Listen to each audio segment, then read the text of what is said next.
Ladies and gentlemen, it is a great honor to receive this award tonight, named for my dear friend and colleague, Thomas Szasz. As Thomas Szasz wrote years ago, the only true political virtue is obedience to authority, and the only true political sin is independence. Independence renders authority useless, and that is what infuriates it so. You've undoubtedly been told you're mentally ill for daring to say that the emperor called psychiatry has no clothes, not to mention stupid and unscientific. At least this is what some of my colleagues say about me at one university. So if this is something that has happened to you, I'm here to say that you're not alone. The controversy regarding the myth of mental illness and psychiatry is not about science or medicine, it's about power. When psychiatrists start agreeing with you, well then perhaps you ought to reconsider your position. Something may be wrong. So I'd like to say a few disobedient things, which is especially true because I was trained as a psychologist, and when a member of the profession criticizes its own, it's considered especially sacrilegious. What do we know that is true that the cult of psychiatry keeps telling us is false? First, the idea that there is a known brain lesion causing mental illness. The truth is, we cannot tell who is mentally ill and who is not by looking at pictures of their brains or analyzing their blood. Psychiatrists had to invent their own book of diseases because pathologists would have nothing to do with them. It's called the Diagnostic and Statistical Manual for Mental Disorders, the DSM, a great work of fiction. What's the difference? Thank you.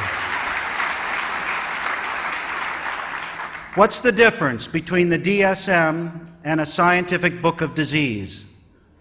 Every disorder in the DSM is invented. Every disease listed in a pathology textbook is discovered. Real disease is found in a cadaver at autopsy. Mental illness is not. Mental illness refers to something that a person does. Real disease refers to something that a person has. Consider this yet another way. It takes one person to have a real disease. It takes two people to have a mental illness.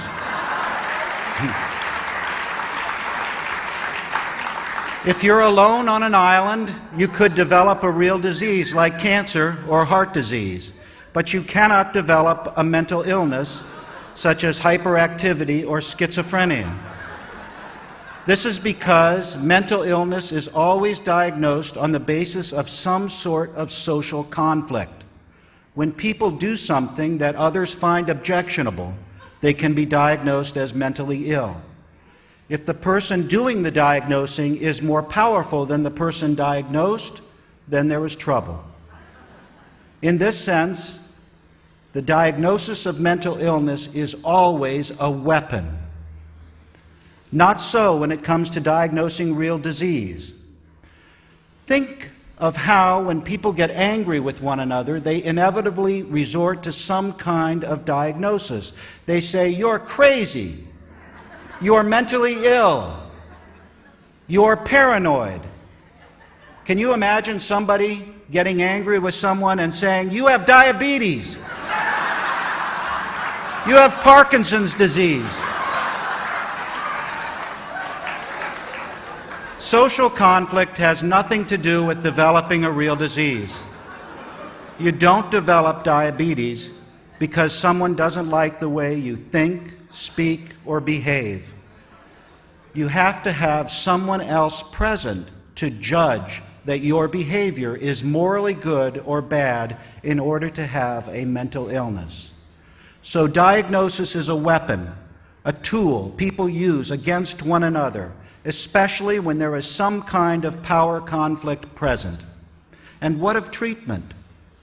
Treatment for mental illness is punishment. Look at our criminal justice system. When someone commits a crime and a psychiatrist is in the courtroom, a defendant may go to a mental institution instead of a prison.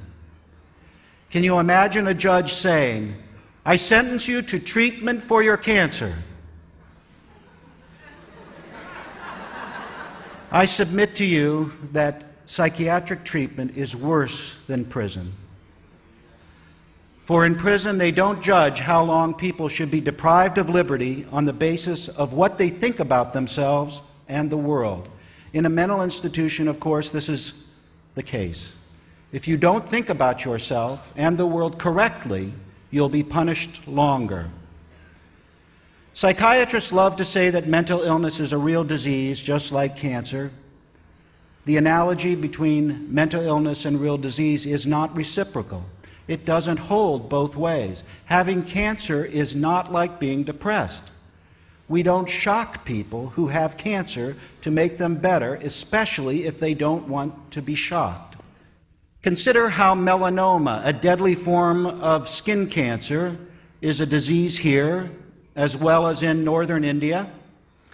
If you have melanoma, does it cease to exist if you move to another country, another culture? Of course not. If you're wandering the foothills of the Himalayas and meditating for 15 hours a day, you may very well be called a holy man in India. Take that same person, have him walk across the grounds of the Washington Monument in Washington, D.C., and he's diagnosed a paranoid schizophrenic and committed to a mental hospital. What do you think psychiatrists would do if Jesus were alive today, or Buddha, or Mohammed? Bada bing, right into a mental hospital, injected with drugs to stop their crazy beliefs and speech.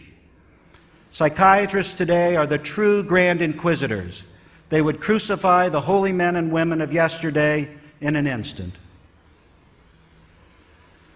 My father was sent from Nazi Germany to America in 1933 when he was about 15 years old. From the time he was sent out of Germany by his family because he was a Jew until his dying day 5 years ago, he had nightmares that the Nazis were persecuting him. He fought against them his whole life, awake and asleep. I used to ask him, "Dad, what were people thinking in Germany back then? What were they thinking when they saw the Nazis parading about?" And he used to say, "Nobody took them seriously. Nobody believed they could ever have the power to do what they did. We laughed at them." Now, while I encourage you to laugh in the face of those psychiatrists who argue that 2 + 2 doesn't equal 4, know too that we must also take them seriously, especially when it comes to the harm they have done to people in the name of helping them. For if we do not, history will repeat itself. We are building a resistance to the psychiatric Gestapo. The Citizens Commission on Human Rights is an important partner in the fight for liberty and justice. That is why we are here tonight, and that is why we will be together tomorrow. Thank you.